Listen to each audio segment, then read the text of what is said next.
Dari sekian banyak itu semuanya mengerjakan proyek semua 350 tahun ini. Nggih. 350 itu dengan ribuan paket Ribuan proyek paket gitu.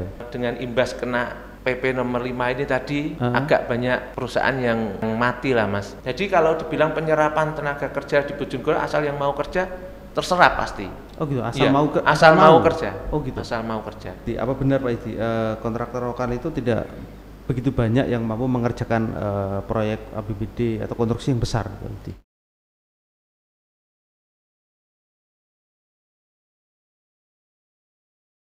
Assalamualaikum warahmatullahi wabarakatuh, sahabat Radar Bojonegoro. Selamat datang di podcastnya Jawaban Radar Bojonegoro ya, sebuah program yang akan membahas topik-topik yang menarik dan tentunya juga menginspirasi kalian semua ya. Tentu dengan narasumber yang kompeten dan ahli di bidangnya. Tema bahasan kita hari ini adalah kontraktor lokal di tengah APBD Bojonegoro yang tinggi ya. Telah hadir bersama saya di studio yaitu Bapak Yudi Maniaji, Ketua Gapensi Bojonegoro. Selamat pagi Pak Yudi. Selamat pagi Mas Nur Rosid. Selamat pagi Pak Yudi. Pak Yudi, Gapensi itu kepanjangan apa Pak Yudi? Terima kasih. Gapensi itu gabungan pelaksana Indonesia. Jadi, konstruksi gitu. Konstruksi Indonesia. Jadi Gapensi itu asosiasi jasa konstruksi Mas. Oh, berarti lebih gabungan pengusaha-pengusaha konstruksi gitu ya. Mewadahi kontraktor-kontraktor atau pengusaha di bidang jasa konstruksi dalam hal untuk pengurusan izin-izin. Oh gitu. Ya. Lebih spesifikasinya ke SBU Mas. Oh SBU. Nah, Gapensi sendiri ini mungkin saya sedikit cerita. Silakan. Gapensi sendiri ini adalah asosiasi yang tertua dan terbesar di Indonesia. Oh. Untuk bidang konstruksi. Dengan di Bojonegoro aja ini anggotanya 180 perusahaan konstruksi. Sedangkan kalau di Bojonegoro ini kan ada banyak gitu. 300 yang aktif ya Mas. Yang aktif itu sekitar 350-an. Jadi kalau di persentase mungkin kita separohnya itu anggota Gapensi. Oh. Ya. Dan Gapensi ini yang mendapat lisensi pertama itu ya Gapensi ini melalui PT Gamana Grida Bakti. Jadi LSBU ini yang kalau dulu mengurus SBU itu kan lewat LPJK. Sejak ada Undang-Undang Cipta Kerja ini, Undang-Undang Cipta Kerja nomor 11 tahun 2020 itu kepengurusan SBU itu lewat OSS Mas. Oh gitu. Ya. Diluncurkan pemerintah itu. Ya, kalau dulu kan lewat lembaga pengembangan jasa konstruksi LPJK itu sekarang ditarik lagi ke pemerintah di pusat ya. Namanya lewat OSS RBA. Nah, di OSS ini Gapensi yang terlisensi pertama yang lembaga yang bisa mengeluarkan itu Gapensi. Jadi 01 nomornya Mas. Oh gitu. Ya, di antara mungkin puluhan asosiasi itu kan yang sudah terlisensi sekitar 5 sampai 6 gitu Mas. Dari puluhan aja. Iya, ini terkait karena memang untuk mendapatkan lisensi itu tidak mudah. Nah, ini Gapensi pertama yang mendapat lisensi dari yang memberikan lisensi LPJK. Jadi LPJK sekarang fungsinya hanya memberikan lisensi ke asosiasi-asosiasi. Oke, siap. Pak Yudi, kalau jenengan tadi bilang ada 350-an di Bojonegoro. Di Bojonegoro ya. Berarti lokal itu. Lokal, Oke, Pak Yudi, dari sekian jumlah itu, semuanya itu mengerjakan konstruksi tidak? Nah, kalau kita lihat di laman LPSE, dengan paket di Bojonegoro ini kan kalau dengan lelang ya Mas ya, itu kan 10 ribuan. Besar ya? 10.000 paket. Untuk PL aja mungkin di atas 6.000 lah, 6.000. Jadi kalau dibagi dengan 350, yo masih besar secara luas sekali. Secara logikanya 5 kan setiap satu dalam periode itu kan 5 gitu ya. 5 paket yang bisa dikerjakan. Jadi kalau 300 kali 5 baru berapa, Pak? Jadi saya pikir malah kurang-kurang kalau untuk bendera lokal yang masih berlaku ya Mas Nur.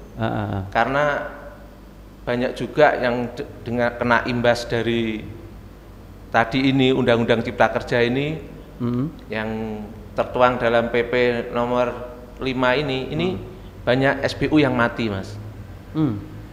Tapi dengan paket sedemikian banyak, ya ini mungkin bendera-bendera luar ya dengan dirinya masuk Mas.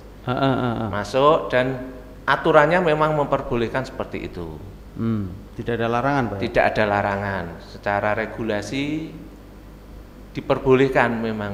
Dari luar itu masuk? Iya, bahkan Bojonegoro mau ke luar kota pun bisa. Boleh. Cuma bagi orang Bojonegoro itu mau keluar itu di sini banyak. Di daerahnya aja sudah melimpah, Pak. Jadi kalau kita sempat diskusi dengan pengusaha kontraktor di kabupaten lain, di sana itu untuk dapat PL itu nilai kontrak di bawah 200 itu aja. Karena kalau PL itu kan kewenangan dari dinas ya, jadi bisa menunjuk yang dianggap mampu. Nah itu di sana itu satu PL bisa dibagi 2 kontraktor. Sedangkan di Bojonegoro sini kalau secara hitung-hitungan tadi ya harusnya lebih lah, Mas. Dari 350 itu dengan ribuan paket proyek gitu. Dari satu aja bidang di PU dinas tertentu yang saya sebut itu PL-nya aja sudah 6.000 paket. Penunjukan langsungnya 6.000 paket. Sedangkan bendera tadi kita ceritakan 350 itu dengan asumsi kita kalau SBU-nya masih berlaku. Padahal dengan imbas kena PP nomor 5 ini tadi agak banyak perusahaan yang mati lah, Mas, karena SBU-nya tadi. Iya, SBU-nya karena untuk mengurus itu sekarang dengan imbas dari Undang-Undang Cipta Kerja ini agak sulit memang. Jadi persyaratan yang diperlukan itu grade-nya naik lah. Kalau dulu penanggung jawab teknis itu cukup SMA atau SMK, sekarang untuk mencapai itu harus kan SKK-nya harus jenjang 6. Jenjang 6 itu S1 teknik, Mas. Jadi untuk tenaganya kita ya, tenaga untuk penanggung jawabnya perusahaan itu untuk bidang teknisnya itu harus S1 teknik sipil. Oke, Pak Yudi, kembali lagi.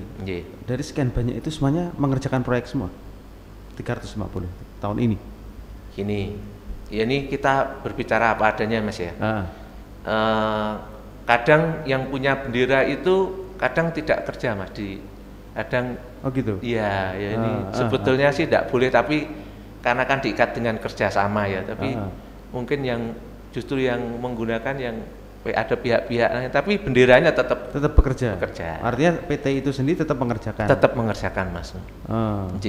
Pak, rata-rata dari sekian banyak 350 tadi itu proyeknya itu kecil, menengah atau besar? Kecil, Mas. PL gitu? Ya, jadi saya bisa dari laman LPS itu kan kelihatan, Mas. Bisa dilihat itu, Pak. Ya, kecil itu kan nilai kontrak kalau PL kan 0 sampai 200. Ya, ini 200 sampai 15 miliar itu kan kecil. 200 sampai 15 miliar. 15. Oke, itu kategori kecil. Kecil. Masih kecil. Jadi lah di Bojonegoro ini hampir 98% kalau bisa saya katakan mayoritas itu kualifikasi kecil. Kualifikasi kecil. Untuk mendapatkan paket ini kan ada 2 tadi, PL atau lelang.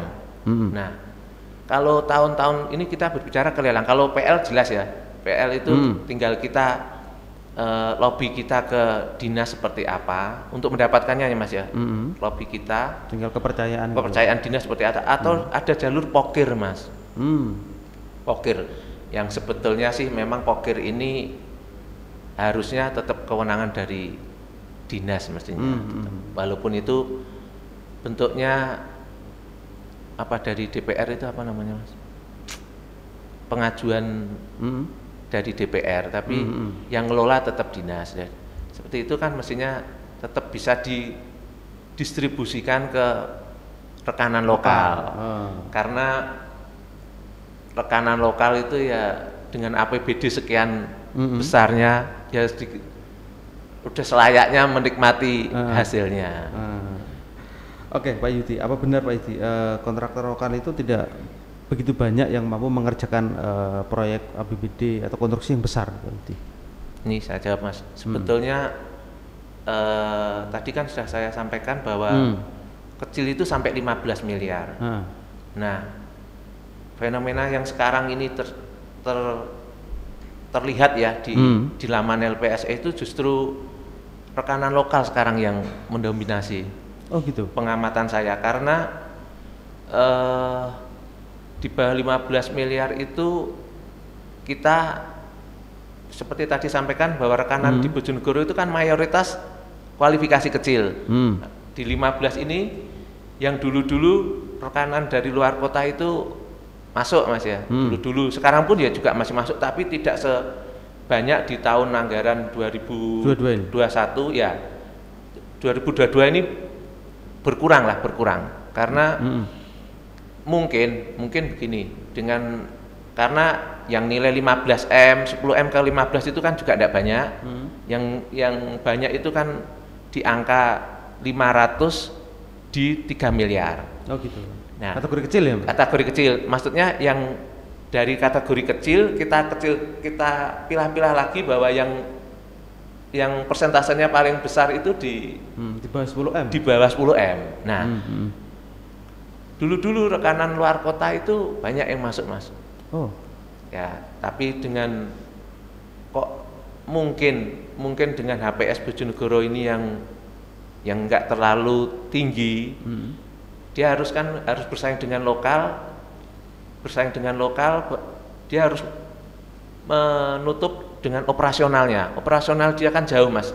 Untuk ke Bojonegoro perlu akomodasi lah di situ. Nah, itu dari situ banyak yang saya lihat banyak yang rugi.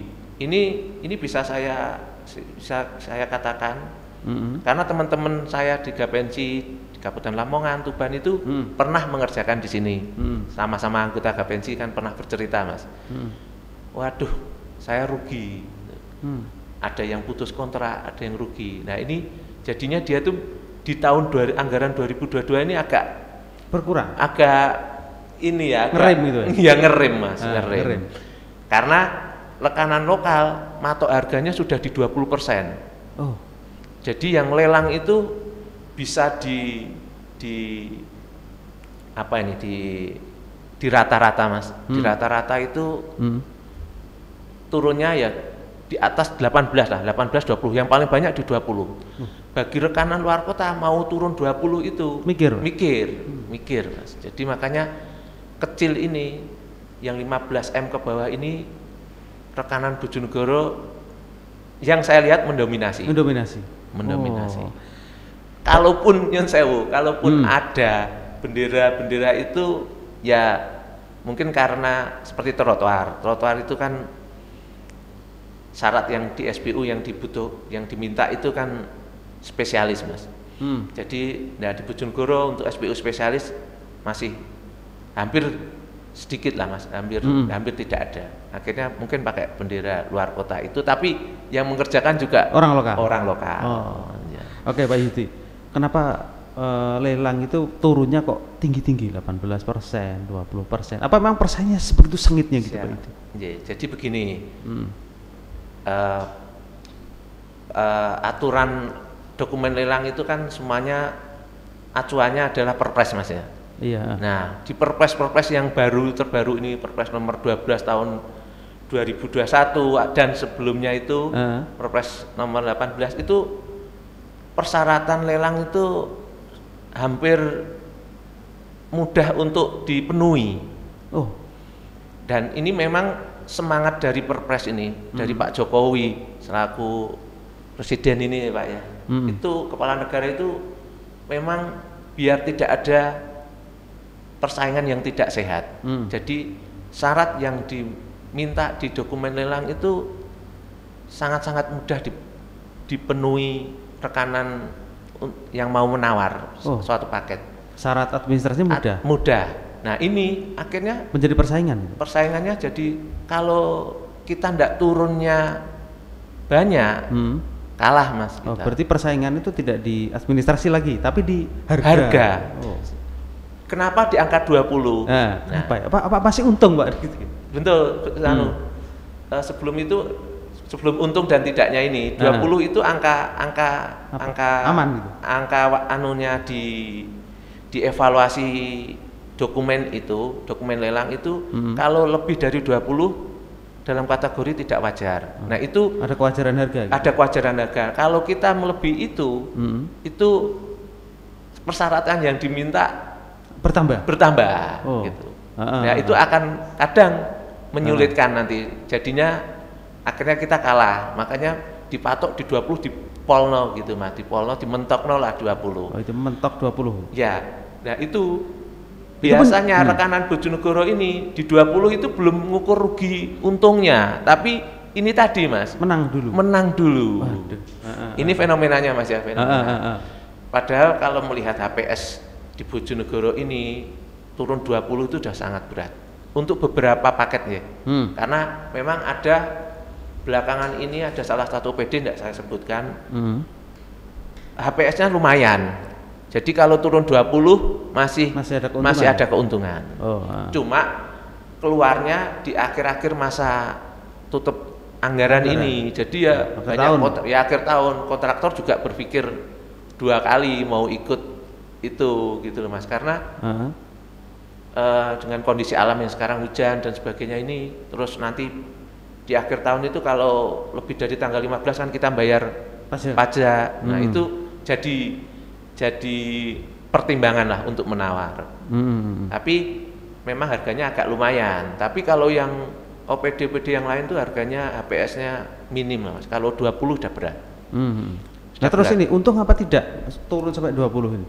Nah ini makanya saya sempat menanyakan kenapa HPS-nya itu kok dari tahun bukannya tambah besar kok tambah kecil ya. Karena imbas dari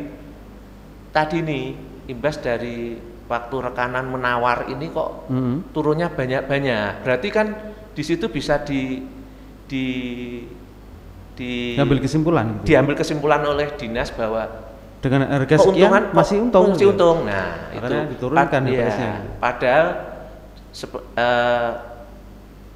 kenyataannya tidak seperti itu Mas. Kenyataannya dengan luar kota banyak yang putus kontrak itu kan berarti harga kita dirasa sudah tidak cukup, akhirnya ya ditinggal gitu loh. Lebih baik dia di blacklist daripada menanggung kerugian. Idealnya berapa Pak di penurunan? Kalau saya ya istilahnya ngenol, istilahnya kalau rekanan itu istilahnya ngenol itu gak rugi Mas. Mas Nur Kasim itu kalau menurut saya ya di angka 16%-an itu. 16% itu nggak badi nggak rugi? Nggak rugi. Dengan kita spek kita ini ya kita penuhi semua spek ya. Jadi nggak ada istilahnya pengurangan spek atau mengurangi volume lah. Jadi kita kerja sesuai spek dan sesuai dimensi yang diminta dinas. Dinas itu kan bukannya sudah memberikan profit Pak di paket itu. Nah itu makanya ini seperti debat kusir aja Mas. Kita sering menanyakan, sebagai saya juga dari asosiasi sering menanyakan ke dinas, ya kepala dinasnya lah, kita sempat audiensi menanyakan kenapa kok Pak Ibu kok harga HPS-nya seperti ini. Dasarnya kita bikin perencanaan itu memang harganya sekian, tapi di dalam pelaksanaan itu kan harga fluktuatif, naik. Nah, itu yang kita kesulitan untuk memprediksi. Takutnya nanti kita naikkan ternyata tidak naik, kita kena ini dari BPK, dari gitu. Ya, kena apa itu istilahnya mah, kena pemeriksaan kok bikin HPS kok tinggi gitu loh. Kalau dengan tadi harga-harga material tidak naik lah, padahal sekarang harga kan naik Mas. Gitu ceritanya anunya. Oke, Pak Yudi. Proyek-proyek yang besar itu apa benar banyak dikerjakan oleh rekan-rekanan dari luar daerah, yang besar-besar terutama, yang nilainya mungkin di atas 50 miliar. Ya kalau dilihat secara grafik, statistiknya yang di atas 15 M tadi itu kan sudah masuk menengah ya Mas, kualifikasi itu memang untuk rekanan Bojonegoro hampir kalau di persentase ya 1% gitu aja masih. Gitu. Iya, karena memang di bendera menengah di Bojonegoro memang nggak terlalu banyak Mas. Nggak terlalu banyak. Spesifikasinya gitu itu. Iya, spesifikasinya. Rata-rata kecil. Kualifikasinya. Kualifikasinya. Ya, yang menengah itu sedikit. Mas. Kalau bisa dihitung ya paling cuma maksimal 5 lah. Gitu. Nah, akhirnya kan dia ikut kompetisi di lelang itu. Nah, mungkin kalau di persyaratan menengah itu kan memang sudah lain dengan yang kecil. Mungkin rekanan kita waktu menawar itu kurang lengkap mungkin gitu. Gitu. Ya. Tapi memang secara pemenuhan administrasi memang kita PT-PT kita ini ya yang ada di Bojonegoro ini kurang bersaing Mas, memang seperti itu. Tapi ikut lelang gitu. Ikut. Kalau yang mungkin yang pekerjaan seperti rigid itu kan bisa dibilang teknologi biasa lah Mas ya. Secara teknis itu ikut rekanan Bojonegoro gitu loh. Cuma mungkin pada waktu menawar, mengupload ada ya kurang lengkap lah Mas, lengkap. Saya lihat di laman LPSE itu hasil evaluasinya seperti itu. Tapi kalau yang besar-besar seperti gedung-gedung ini ya mohon maaf ini mungkin kalau rekanan Bojonegoro dengan waktu yang tidak panjang ya, jangka waktu pengerjaan ini yang relatif, saya kalau gedung seperti gedung DPR ini mungkin untuk rekanan Bojonegoro ya masih harus belajar Mas. Gitu ya. Kita fair lah kita ngomong seperti itu, karena waktunya itu durasinya pendek. Sebetulnya kalau besar-besar gini kan bisa melangkah tahun gitu. Tapi kalau di Bojonegoro kan nggak ada itu istilah multi years nggak ada. Harus selesai di tahun itu gitu. Harus selesai di tahun anggaran yang dianggarkan. Pak Yudi, dalam satu paket itu kadang yang ikut lelang itu sampai 70 karena 100, tapi yang nawar itu kadang cuma 5 kali. Apa memang mereka memang hanya melihat aja? Melihat, ya betul. Jadi setelah itu kan biasanya dia lihat pengerjaannya itu apa, terus dihitung toh Mas. Gitu. Ya dihitung secara gambaran dulu lah, dan ini gini. Kalau kita tidak berani turun tadi di atas mentok 20%, tiwas kesel gitu loh Mas. Gitu ya, tiwas kesel Mas. Hitung gitu. Tiwas kita ngupload tapi nanti di peringkat bawah kan rata-rata kita ya mungkin ini sisi baiknya Pokja Bojonegoro lah. Pemenangnya 1-2 urutan 1-2 gitu kan memperlihatkan bahwa transparan Mas. Kalau menurut saya pribadi ini transparan lah. Mungkin kalau di luaran ada bahasa-bahasa Pokja seperti gini, saya kok masih belum meyakini benar. Karena kalaupun kita lengkap, kita tidak bisa digugurkan kok Mas. Karena itu tadi Perpres itu dituangkan di dokumen lelang itu persyaratannya sangat mudah untuk dipenuhi itu tadi. Asal kita teliti nguploadnya, ya lengkap penawaran kita. Pokja kalau ada istilahnya main-main kesulitan menjatuhkan. Kalau dulu kan persyaratan itu bisa ditambah, Mas. Maksudnya ditambah gimana, Pak? Jadi misalnya di dokumen ini Pokja dinas selaku yang punya pekerjaan itu menambah harus ada dukungan material, harus ada dukungan pabrikan, sekarang kan tidak diperbolehkan seperti itu. Dukungan material harus kekunci, misalnya kita kekunci, kita ngambil misalnya ini contoh bukan seperti trotoar, keramiknya harus walaupun tidak sebut merek tapi mengarah ke merek. Nah gitu. Itu kalau sekarang kan tidak boleh menambah persyaratan itu. Yang penting speknya masuk. Oke Pak Yudi. Pak Yudi, lokal itu suka mana? PL apa lelang?